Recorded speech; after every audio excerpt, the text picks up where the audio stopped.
Hi everybody, and welcome to this Netacea product webinar, where we are delighted to introduce Netacea Threat Intel Feeds, effectively a way of hardening your defenses against automated attacks using a threat feed of confirmed data based on real-world threats.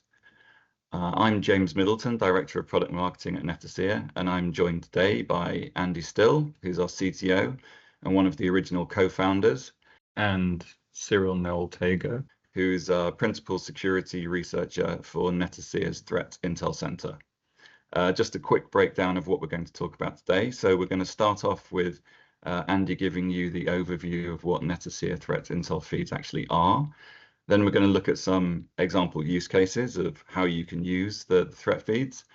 And then Cyril's going to talk us through Netacea's approach to understanding automated attacks and the BLADE framework, which is the business logic attack definition framework that Netacea came up with and is now used industry-wide, and talk about how that influences how we build a better defense for our customers. And then finally, we've got some use cases of threat intel feeds in action. So to start off with, Andy, can you talk us through what Netacea threat intel feeds are? Thanks, James. So Netacea, across defending all our customers, we see trillions of requests every single day. We process those in real time and we identify attack traffic within that.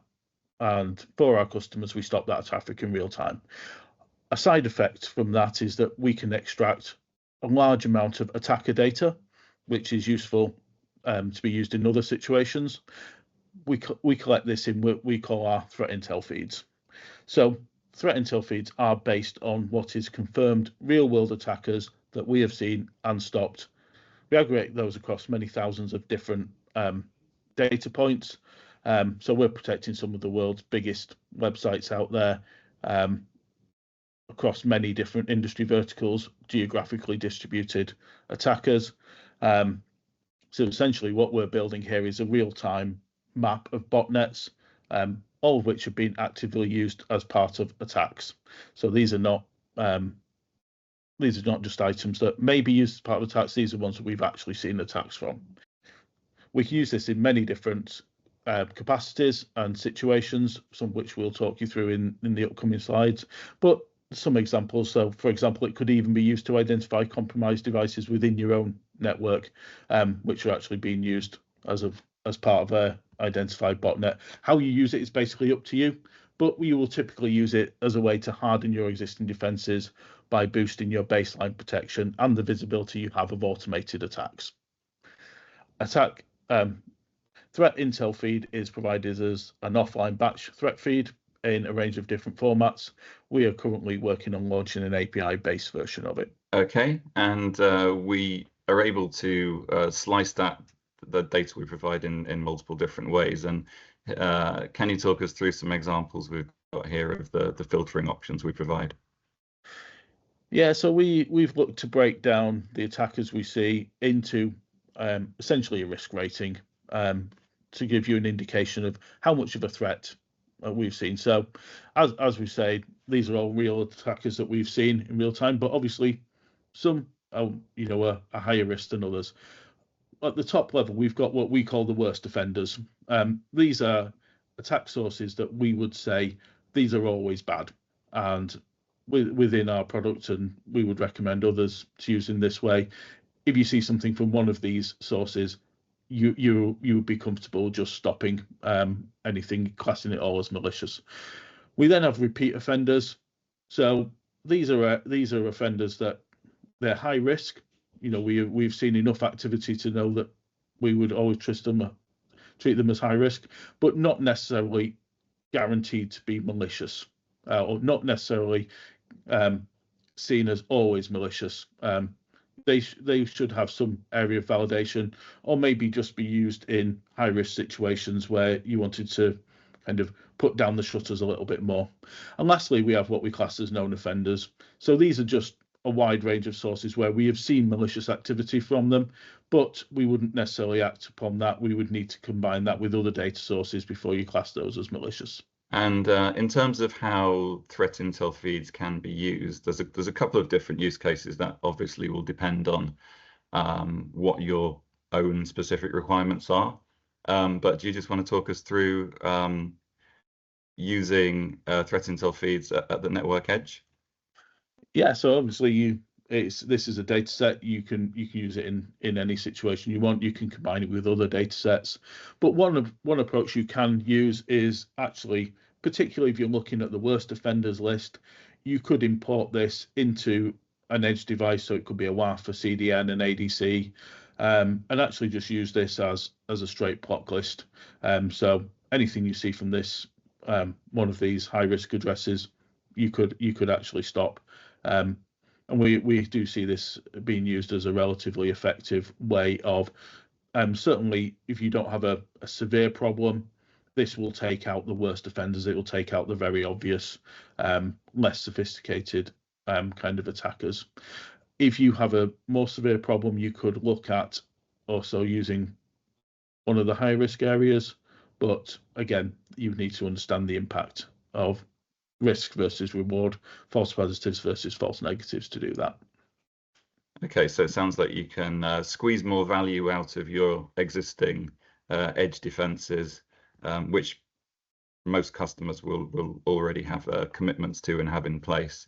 But another interesting use case is where you can ingest the data set into a risk engine for further analysis. Can you just talk us through this? Yeah, so, and again, this is where you may use kind of the wider data set.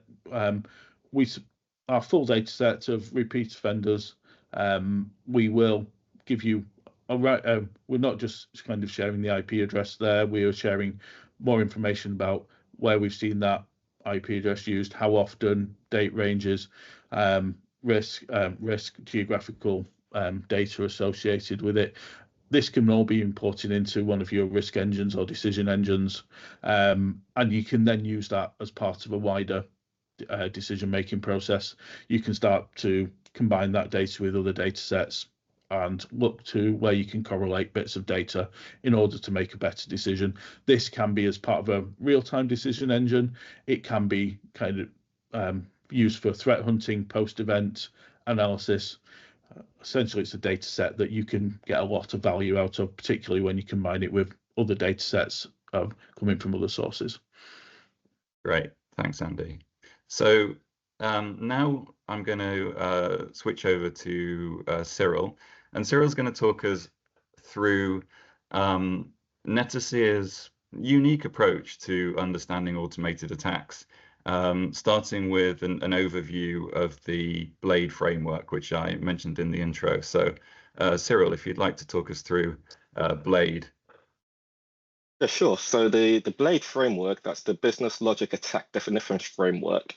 This basically identifies the 6 phases that a business logic attack can go through. Now, not all attacks go through all 6 phases, and some may go through only 5, but these are the 6 phases that it can go through.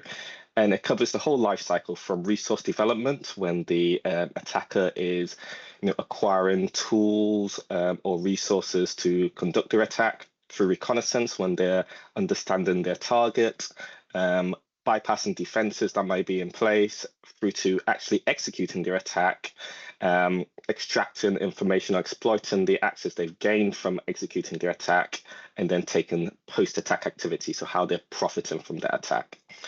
And if you're looking at this, you're probably saying this looks quite familiar if you're familiar with things like the MITRE attack or the Lockheed Martin kill chain. And those are well-established, really useful cybersecurity frameworks. However, the issue with them is that they don't focus on business logic attacks. They are more focused on your classic intrusion-style cyber attack, where the intention is to get into a system and make it do something it's not supposed to do. Now, on the other hand, business logic attacks hijack your systems and processes and make them act in a way that they are supposed to act, but achieve a different outcome. A classic example of this is a credential stuffing attack. Your login endpoint is supposed to take in a username and password, and if those two match, let people in.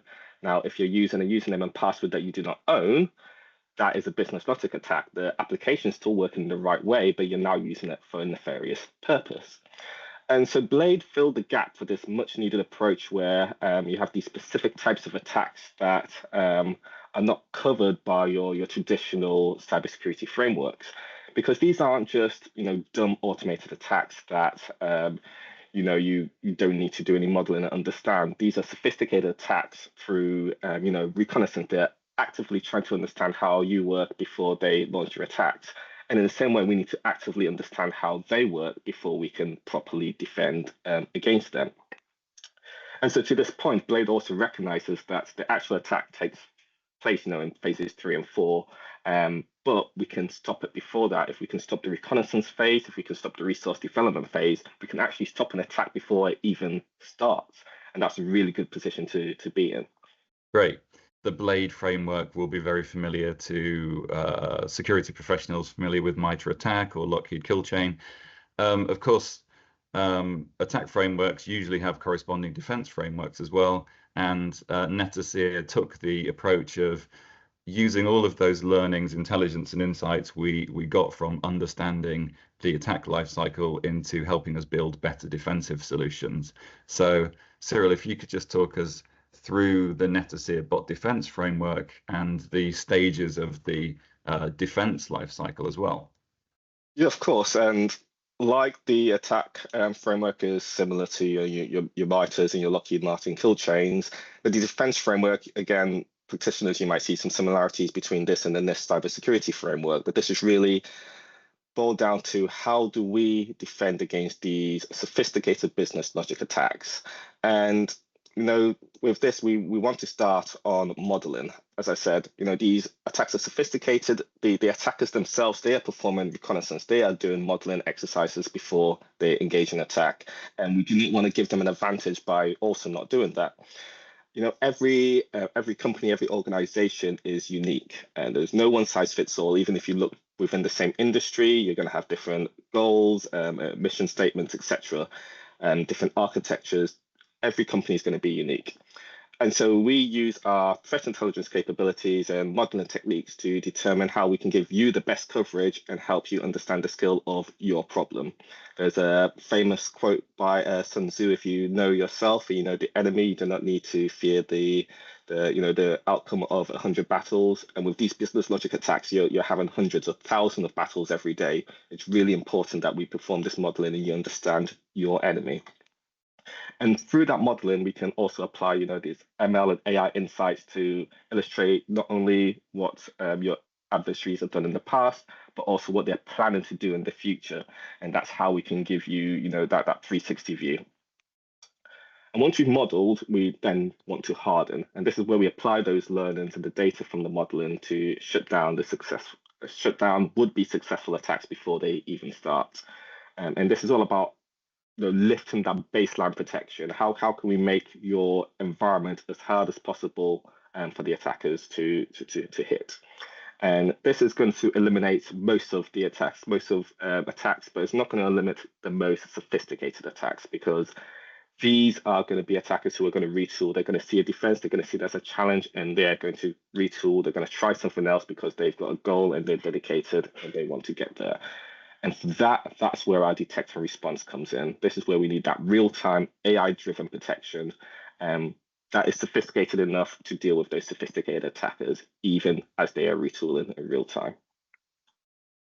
Okay, and in terms of how our two frameworks align, this is just a quick slide to show you with BLADE and the attack stages across the top, and down the side we have the Netacea bot defense framework and the 3 defense stages that Cyril's just talked through. Cyril, if you could just give us a little bit of insight into where we extract information from in each of the attack phases, and then use that to build the better defense. Yeah, sure. So I'll start with the modeling phase. So model's all about understanding every phase in this attack lifecycle. We need to understand how attackers are developing their resources, what tools they're using. Are these publicly available tools? Are these tools that they develop them themselves? If we use credential stuffing again as an example, the credentials they're using, where they're getting these credentials from. Has there been a leak that's recently been a data breach recently that they can then get credentials from. We need to understand that. We also need to understand how they're performing the reconnaissance, how they're bypassing defenses, and so on. Taking any of these in isolation is not going to give you the full view. A really powerful thing about the post-attack phase is we can also use that to identify attacks that have happened in the past that maybe your defenses haven't realized, and we can use that also as a barometer of, in the post-attack, let's say previously we had this many accounts for sale and now that number's dropped. We can then use that to also, evaluate how our defenses are evolving over time. Then the harden phase. So this is really focused on the core of the attack, which is the defense bypass phase and the attack execution phase.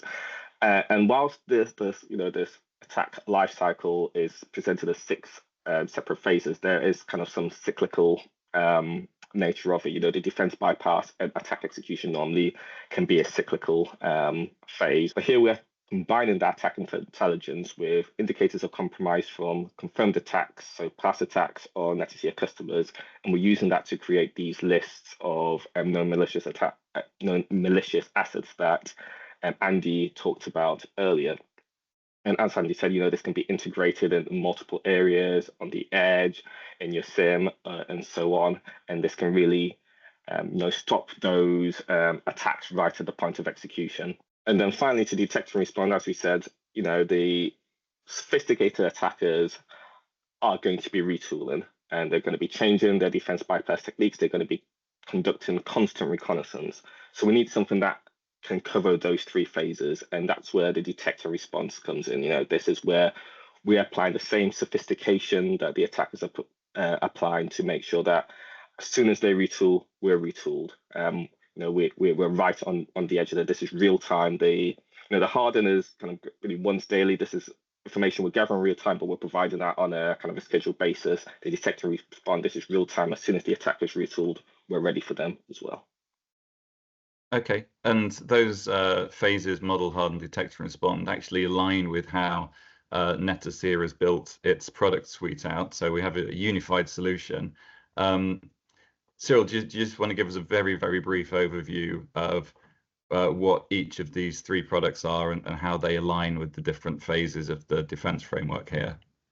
Yeah, sure. So so the Netacea Threat Intel Center. So this is where I sit. These are the people who are every day, researching bot attacks, gaining and providing that intelligence from adversary communities, and looking at how the ML models are being applied and what intelligence we can gather from that. So that's kind of really human-driven, very skilled, very integrated humans in those communities. We're trying to understand what's happening. We're trying to predict what's happening. Then you've got the Netacea Threat Intel Feeds that Andy was talking about earlier. These are the feeds of confirmed attacks. So these can be drawn from both the Threat Intel Center and also from the bot protection as well. But that's a kind of a feed that you get. And that aligns with the harden phase, where that's about stopping the attack at the point of attack or defense bypass. And then you've got Netacea bot protection, which is the only solution capable of stopping sophisticated bots that are changing their tactics throughout the attack lifecycle. And this is drawing in on information both from the Netacea Threat Intel Center and the Netacea Threat Intel Feeds. These are all feeding into that overarching bot protection solution. Perfect, thanks. As promised, we're now going to move on to looking at some real-world use cases, some real-world data, to show you a bit more about how Threat Intel Feeds work in action. So, Andy, if you can just tell us what the story is behind this this graph we're looking at here. Yeah, thanks, James. I can talk you through this. This was an example of where we were using our Threat Intel feed as an element of protection for a German retailer. So the graph that you see here shows in orange the total requests that retailer was seeing, and then the 2 blue lines indicate the amount of those requests that could be stopped by applying our Threat Intel feed. So the dark blue line is our worst offenders, and the lighter blue line is our repeat offenders. So going back to earlier, the worst offenders are the ones that we would say you would always block. The repeat offenders are ones that we say we would consider blocking, particularly if you're under attack. And what we can see here is that actually the worst offenders, which we say always block, have a fairly consistent amount of traffic throughout the whole of this period. I think it's over 5% of the traffic is just from worst offenders. We would sometimes see that being considerably higher. In this case, we think this particular retailer had reasonable existing defences in place and also had a relatively sophisticated set of attackers. If those aren't the case, if this is a site that maybe isn't targeted as much, often applying that worst offenders role can be enough, because you're just taking out the level of sophistication of bots there is so low that applying that will get rid of your problem. In this case, we're seeing that actually the repeat offenders are illustrating that actually there's a fairly clear area where this retailer is under attack.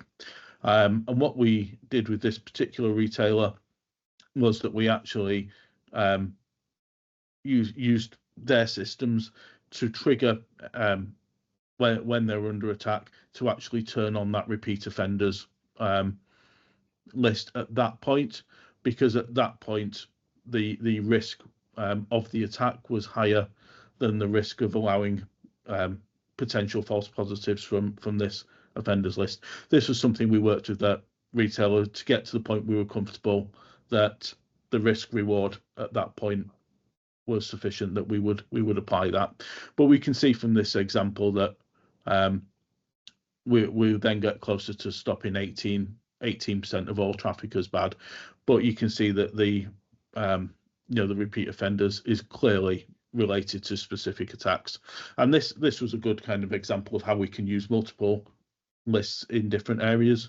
It's also a good example of when we're talking through the defense framework of how this can be a journey to harden, and as over time, because this is quite a high value target to the attackers, we would likely see the attackers get more and more sophisticated, and this retailer may need to move to our full inline detect and respond system, where we're actually stopping attackers as they happen, as they evolve, using our AI systems.